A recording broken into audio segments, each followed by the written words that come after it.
হচ্ছে উন্নয়ন চাইলে এটা হবে না। আর এখন তারা নিয়ে আসছে একটা জিনিস, সংস্কার। কিছু বললে ওই দিন দেখলাম যে প্রেস সেক্রেটারি বলতেছে তাদের নাকি সবকিছু করার ম্যান্ডেট আছে, সবকিছু, মানে তাদের এভরিথিং তাদের নাকি করার ম্যান্ডেট আছে। এভরিথিং এর মানে কি বুঝলো সে, আর কি বুঝাইলো আমাদেরকে, আর এই ম্যান্ডেটটা সে কোথায় কিভাবে পাইলো তাও বুঝলাম না। উনি এটা বললেন বেশ গায়ের জোরে, একদম গলা রক টক ফুলাইয়া এগুলো উনি বললেন। আমরা কি এটা মানলাম? উনি কত জোরে বললেন সেটা তো ইম্পর্টেন্ট না, ওনার কথাটা কতটুকু লজিক্যাল সেটা হলো ইম্পর্টেন্ট। আগের গভর্নমেন্টে কিন্তু কারো কিছু বলতে যেত না, নিজেরা যা মনে করতো তাই বলতো, এবং এই জন্য ওই গভর্নমেন্টকে আমরা স্বৈরাচার বলতাম। এখন এই গভর্নমেন্টের জন্য আমরা কি নতুন কোনো শব্দ বাই করবো? একই কাজের তো একই নাম হয়, এবং এরা এটা করতেছে, দিনের পর দিন করতেছে। আমি কখনো দেখি নাই, আমি এত বছর সাংবাদিকতা দেখি, আমি কখনো দেখি নাই যে প্রেস ক্লাবে মানে আপনার মানে কি বলবো সার্ভিস জেনারেলরা যে এখানে বসেন, আমি দেখি নাই কখনো।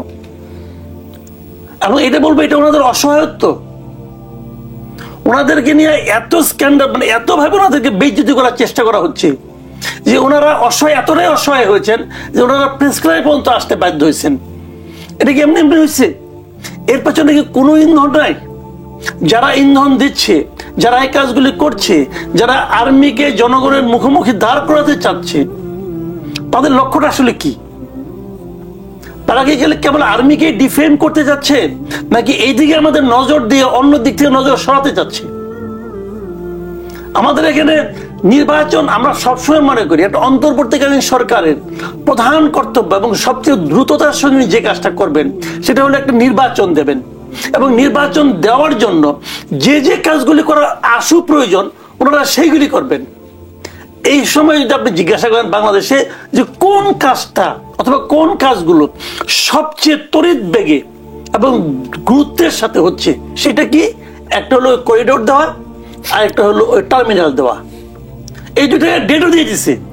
নির্বাচনের রোডম্যাপ দিতে পারে না, নির্বাচন কবে হবে স্থির করে বলতে পারে না, কিন্তু টার্মিনাল কবে দিবে ওটা সেপ্টেম্বরে দিবে। কিন্তু জনাব মাসুদ কামাল, যেহেতু এই বিষয়গুলোর সাথে সুদূর প্রসারী প্রভাব জড়িত, রাজনৈতিক ঐক্যমত্য এই বিষয়ে কতটা জরুরি? অবশ্যই অনেক জরুরি। আমার পাশে একজন রাজনীতিবিদ আছে, ওনাকে জিজ্ঞাসা করেন, উনি জবাব দেখ ওনারা কি করতেছে এই ব্যাপারে। আমি তো বিএনপির খুবই দুঃখিত এই কারণে, যে এরকম গুরুত্বপূর্ণ ইস্যুতে ওনারা কি বলে কি করে। আগে শুনতাম, কিছু মনে করেন না, আগে শুনতাম একটা আমাদের ছাত্র রাজনীতি করতাম আমরা, একটা পার্টি মানে একটা বিশেষ একটা দল সম্বন্ধে বলতাম, এরা হলো হারমোনিয়াম পার্টি, গান টান গায়। এখন আমার বলতে ইচ্ছা করতেছে যে আমাদের এইরকম ক্রুশিয়াল মোমেন্টে বিএনপির ভূমিকা হলো হারমোনিয়াম পার্টির মতো। ব্যারিস্টার রুবিন ফারহানা, যেমনটি মাসুদ কামাল অভিযোগ করছিল যে বিএনপি হারমোনিয়াম পার্টিতে পরিণত হচ্ছে কিনা, একদমই না, প্রশ্নই ওঠে না। বিএনপি তার সর্বোচ্চ ধৈর্যের পরীক্ষা দিয়েছে এবং এখনো দিচ্ছে। আপনি লক্ষ্য করেছেন যে বিএনপির মধ্যম সারির নেতারা, এমনকি বিএনপির স্ট্যান্ডিং কমিটির নেতারাও অনেক সময় এই সরকারের বিরুদ্ধে কঠোর শব্দ উচ্চারণ করলেও বিএনপির অ্যাক্টিং চেয়ারম্যান এবং যিনি এই দল থেকে গত 17 বছর একক হাতে ধরে রেখেছেন এবং দলটিকে এই জায়গাতে নিয়ে এসছেন, তিনি কিন্তু এখন পর্যন্ত খুব শক্ত বলেনি, আনটিল যতক্ষণ পর্যন্ত না এই করিডোর এবং এই বন্দর নিয়ে আলাপ উঠেছে। এখন কিন্তু আপনি লক্ষ্য করেছেন যে আমাদের অ্যাক্টিং চেয়ারম্যান জনাব তারেক রহমান খুব শক্তভাবে বলেছেন যে যেই সিদ্ধান্তগুলো এই সরকার নিচ্ছে, এই সিদ্ধান্তগুলো এই সরকারের নেবার কথা নয়, এবং পরবর্তীতে যে সরকার আসবে তাকে কিন্তু এই সরকারের সিদ্ধান্তের সকল দায়ভার বহন করতে হবে। প্রথমে যখন করিডোর নিয়ে আলোচনা হলো, আমরা খুব অবাক হয়ে লক্ষ্য করলাম সরকারের পররাষ্ট্র উপদেষ্টা এক কথা বলছেন, সরকারের অতি বাচাল অতিরিক্ত কথা বলা প্রেস সচিব তিনি অন্যভাবে কথা বলছেন। অর্থাৎ পররাষ্ট্র উপদেষ্টার সাথে প্রেস সচিবের কথার কোনো মিল নাই। দুই হচ্ছে, যখন আমরা বন্দর নিয়ে আলোচনা শুরু হলো তখন আমরা দেখলাম যে তারা দাবি করছেন বন্দর হচ্ছে বাংলাদেশের হৃৎপিণ্ড এবং এই চট্টগ্রামের এই বন্দরটি যদি আরো বেশি সচল এবং সক্ষম করা না যায়, তাহলে নাকি শরীর যথেষ্ট রক্ত পাবে না এবং যথেষ্ট মানে সচল ভাবে দেশ সামনের দিকে এগোতে পারবে না। আমি রিপোর্টগুলো দেখছিলাম যে আচ্ছা কখন আমরা বিদেশিদের হাতে বন্দর দেই। সাধারণত বন্দরে বিদেশিরা বিনিয়োগ করে, বন্দর তৈরি করে, মানে টার্মিনাল, দুঃখিত, বন্দর মানে টার্মিনাল তৈরি করে, টার্মিনাল প্রথম কয়েক বছর তারা সেটা ম্যানেজ করে। তাতে কি হয়, একটা দেশ বিনা ব্যয়ে একটা টার্মিনাল পায় এবং সেটা রক্ষণাবেক্ষণ যেহেতু বিদেশিরা বেশ কয়েক বছর ধরে করে, কারণ তাদের কষ্টটা তারা সেভাবে তুলে নিয়ে যায়, যাতে বন্দরের ওই দেশের মানুষ যারা আছে তারা একটা দক্ষ জনবল হিসেবে বন্দরে গড়ে ওঠে। কিন্তু যেই টার্মিনালটা নিয়ে কথা হচ্ছে, সেই টার্মিনাল অলরেডি তার সক্ষমতার চেয়ে 30 লক্ষ টন বেশি মানে মাল গত বছর তারা আনলোড করতে পেরেছে। সো অতি সক্ষম, এবং যেই বন্দরটিতে ইনভেস্ট করে আর কিছু করবার নাই, কারণ পাশেই নৌবন্দর, সেটার পেছনে কেন বিদেশি বিনিয়োগ আসছে এই প্রশ্ন তো করতেই পারি। দুদিন আগে আমি আরেকটি প্রাইভেট টেলিভিশন চ্যানেলে ওই অতি কথক আমাদের প্রেস সচিবের একটা ইন্টারভিউ, একক ইন্টারভিউ গেছে। আমি ওনাকে বারবার এই কথাগুলো বলছি, কারণ উনি যখন গণমাধ্যমে কথা বলেন, উনি রাজনীতিবিদদের খুব অসম্মান করে কথা বলেন। সো ওনাকে আমি, যেহেতু সম্মান বিষয়টা রেসিপ্রোকাল, আপনি আমাকে দেখালেই আপনি সম্মান পাবেন, উনি যেহেতু রাজনীতিবিদদের সম্মান করে কথা বলেন না, তো আমিও মনে করি এই বাচাল প্রেস সচিবকে নিয়ে খুব সম্মান নিয়ে কথা বলার কিছু নাই। ওনার একক ইন্টারভিউটা আমি দেখছিলাম, সেখানে তিনি অ্যাঙ্কর তাকে প্রশ্ন করার কারণে তিনি অ্যাঙ্করকে বামপন্থী বলেছেন। সেন্ট মার্টিন নিয়ে প্রশ্ন, তিনি বামপন্থী রাজনীতিবিদদের বনসাই বলেছেন, যারা নিজেরা বামুন হয়ে থাকে এবং তারা রাজনীতির সবকিছুই বামুনের চোখে দেখে। এবং তিনি যখন আমার প্রসঙ্গে প্রশ্ন করেছেন অ্যাঙ্কর, তিনি আমাকে লেখাপড়া করতে বলেছেন। তো আমরা তো বাংলাদেশের মানুষজন মোটামুটি মূর্খ, ওনারা তো সে কারণেই একদল দক্ষ বিদেশি দিয়ে বাংলাদেশ এখন চালাচ্ছে। কিন্তু প্রধান উপদেষ্টা প্রেস সচিব আরো যেমনটি বলেছে যে এই সরকার গণঅভ্যুত্থানের সরকার, ম্যান্ডেট আছে সবকিছু আগের করার। তত্ত্বাবধায়ক সরকারের মতো না, আমি আসছি, প্রত্যেকটি বিষয়ে সরকারের ম্যান্ডেট আছে। আমি সেই জায়গায় আসছি, সেই জন্য আমি এতগুলো কথা বললাম। তো এই বাচাল প্রেস সচিবের কাছে আমি অশিক্ষিত। সেন্ট মার্টিন নিয়ে প্রশ্ন করার কারণে ওই অ্যাঙ্কর হচ্ছেন বামপন্থী আর বামপন্থীরা হচ্ছেন বনসাই।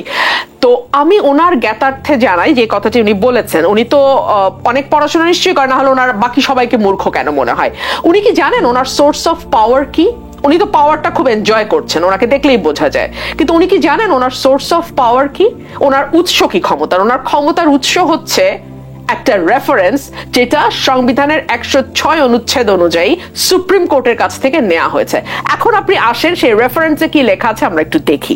সেই রেফারেন্সে লেখা আছে, এমতাবস্থায় গণপ্রজাতন্ত্রী বাংলাদেশের সংবিধানে অন্তর্বর্তীকালীন সরকার গঠনের কোনো বিধান না থাকায়, যেহেতু অন্তর্বর্তীকালীন সরকার গঠনের কোনো বিধান নাই, কেয়ারটেকার গভর্নমেন্টের প্রভিশন সংবিধান থেকে হাসিনা তুলে দিয়েছে, উল্লেখিত প্রশ্নের বিষয়ে বাংলাদেশ সংবিধানের 106 অনুচ্ছেদে প্রদত্ত উপদেষ্টামূলক এখতিয়ার প্রয়োগ করে বাংলাদেশ সুপ্রিম কোর্টের আপিল বিভাগ এই মতামত প্রদান করছে যে রাষ্ট্রের সাংবিধানিক শূন্যতা পূরণে জরুরি প্রয়োজনে মহামান্য রাষ্ট্রপতি রাষ্ট্রের নির্বাহী কার্য পরিচালনার নিমিত্তে, অন্য কোনো কাজ না, ডে টু ডে নির্বাহী কাজ, এক্সিকিউটিভ ডিউটি পালনের জন্য অন্তর্বর্তীকালীন ব্যবস্থা হিসেবে প্রধান উপদেষ্টা এবং অন্যান্য উপদেষ্টাদের নিযুক্ত করিতে পারিবেন।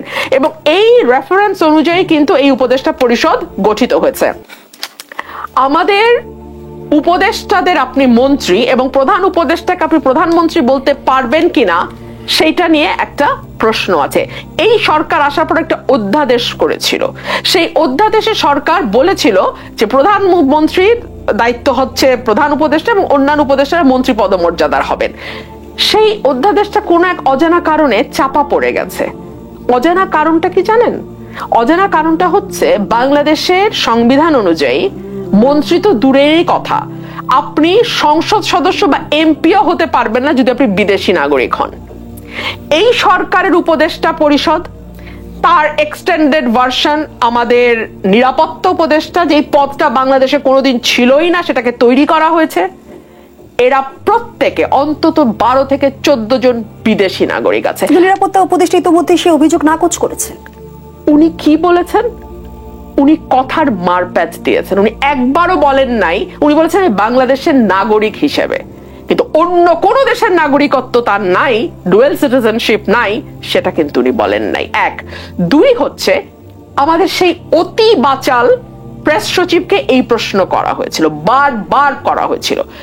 এই বাচাল প্রেস সচিব একবারও বলে নাই যে এই উপদেষ্টা পরিষদে বিদেশি কোন নাগরিক। তিনি বলেছে যে এটা অভিযোগ উত্থাপন করবে সে প্রমাণ করবে। কেন তোমাদের ওই ট্রান্সপারেন্সি, স্বচ্ছতা নাই কেন? সেই জবাবদিহিতা নাই কেন?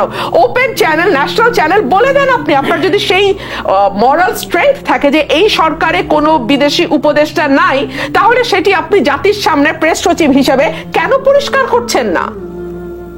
সো আমি এই সরকারটাকে দেখছি বাংলাদেশকে একটা ভয়াবহ খারাপ দিকে নিতে। ফর এক্সাম্পল, আমরা গত কয়েক মাস ধরে আপনি জানেন সেন্ট মার্টিনে কিন্তু পর্যটন নিষিদ্ধ হয়ে আছে। এই ব্যাপারেও তাকে প্রশ্ন করা হয়েছিল। তিনি আবারও ওই উপস্থাপক এবং আমাকে মূর্খ বলেছেন, কিন্তু ঠিক কেন সেন্ট মার্টিন, পরিবেশ রক্ষার কথা উনি বলেছেন, কিন্তু পরিবেশ সকল কিছু গিয়ে সেন্ট মার্টিনেই জমা হলো। বাংলাদেশের খাল, বিল, নদী, নালা, মানে সমস্ত কিছু ভরাট করে, সমস্ত কিছু, বুড়িগঙ্গার কথাই ফর এক্সাম্পল ধরেন আপনি, এগুলো কোনো জায়গায় পরিবেশ হলো না। বায়ু দূষণে বাংলাদেশ সারা বিশ্বে 1 নাম্বার হয়ে যায় প্রতিদিনই, ঢাকা শহর 1 নম্বরে চলে আসে, সেটা নিয়ে কিছু হলো না। আপনার কাছে মনে হলো সেন্ট মার্টিনের প্রবাল দ্বীপ রক্ষাতে, অর্থাৎ বাংলাদেশে যেন অসাধারণ একটা পরিবেশ বিরাজ করছে এবং প্রাকৃতিক পরিবেশ অসাধারণ, শুধুমাত্র সেন্ট মার্টিনের ফারহানা মাসুদ কামাল, করিডোর বন্দর ব্যবস্থাপনা, কাতারকে বাংলাদেশের সামরিক সরঞ্জাম তৈরির কারখানা স্থাপনের অনুমতি দেওয়া এবং সেন্ট মার্টিন নিয়ে অস্বচ্ছতা, সবকিছু নিয়ে আমরা দেখছি যে রাজনৈতিক অঙ্গন থেকেও এক ধরনের সরকারের ম্যান্ডেট নিয়ে প্রশ্ন তোলা হচ্ছে, যেখানে আসলে বিএনপির স্থায়ী কমিটির সদস্য সালাউদ্দিন আহমেদ বলেছেন এই সরকারের একমাত্র ম্যান্ডেট নির্বাচন অনুষ্ঠান করা। অন্যদিকে আবার প্রধান উপদেষ্টার প্রেস সচিব যেমনটি জানালেন, এই সরকার যখন এসেছে তখন কি আপনারা কোথাও শুনেছেন যে তারা এসে শুধু নির্বাচন করবে? এই বিপরীতমুখী বক্তব্য আসলে কেন? এটা তো ব্যারিস্টার রুমিন ফারহানা তখন খুব সুন্দর করে পড়ে শোনালেন আমাদের। উনি যে কোর্টের যে আদালতের যে রেফারেন্সটা উল্লেখ করলেন, সেখানে তো বলাই আছে যে এটা কেবল নির্বাহী কাজ সম্পাদনের জন্য এটাকে করা হয়েছে। এবং করা হয়েছে মানে কি করা হয়েছে তা বলে নাই, বলছে এদেরকে রাষ্ট্রপতি নিয়োগ দিতে পারে। মানে এদের কাছে রাষ্ট্রপতি কিন্তু নিয়োগ দিছে। যে রাষ্ট্রপতিকে তারা অস্বীকার করে আর যে রাষ্ট্রপতিকে তারা ফেলাই দিতে যাচ্ছে, তার নিয়োগকৃত লোকেরা, মানে আপনি একজন লোক, আপনি যে নিয়োগ কর্তা, সে আপনাকে যে কোনো সময় বাদ দিতে পারে না? পারে তো, নিয়োগ কর্তার সে অধিকার আছে। এদের নিয়োগ দিচ্ছে তো রাষ্ট্রপতি। যদিও ডক্টর ইউনূস বলে, কি বুঝে বলে জানি না, তার নিয়োগ কর্তা নাকি ছাত্ররা, তো ভুল কথা, মিথ্যা কথা, তো এটা বেআইনি কথা। তাকে নিয়োগ দিয়েছে এই শাহাবুদ্দিন সাহেব। যদি উনি বলতো যে ছাত্ররা আমাকে নিয়োগ দিচ্ছে, এটা কি আদালত এটা কি করতো, মানে বলতো এটা ঠিক আছে? ওটা তো ঠিক হতো না রে ভাই। তো ওনারা তো এইটার আলোকে কিছু বললেই বলে, সুপ্রিম কোর্ট আমাদের কিন্তু বলেছে এটা করার জন্য। তো শুনলাম তো কি বললো।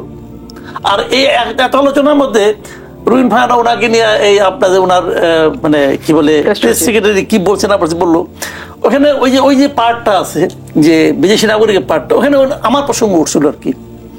আসলে অভিযোগগুলো আমি করেছিলাম, তা আমি করাতে আমার রেফারেন্সে উপস্থাপক তাকে প্রশ্ন করেছে যে মাসুদ কামাল এই প্রশ্নগুলি করছে।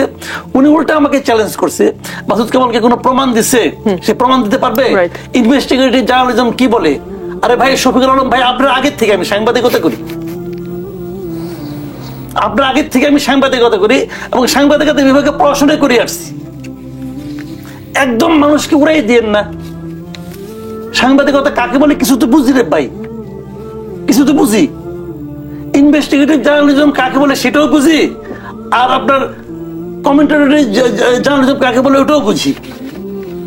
আমি ওখানে কি করেছি, কি বলেছি, আমার এই জিনিসটা দেখতে বলে আরেকবার। আমি বলেছি যে জিনিসটা, যে আমার কাছে অনেকগুলো অভিযোগ আসে, বিভিন্ন জন জানতে চায় যে এই লোকগুলো কি দেশের নাগরিক না দ্বৈত নাগরিক। আমার প্রশ্নটা হলো ওনারা ক্লিয়ার করুন। আমি ওই সংশ্লিষ্ট লোকদেরকে বলছি আপনারা ক্লিয়ার করুন, আপনারা বলুন যে আপনারা কি দেশের নাগরিক নাকি ওই দেশের নাগরিক নাকি দ্বৈত নাগরিক না কি, আপনার স্ট্যাটাসটা কি, আপনাদের সিটিজেনশিপ স্ট্যাটাসটা কি, এটা ওনাদের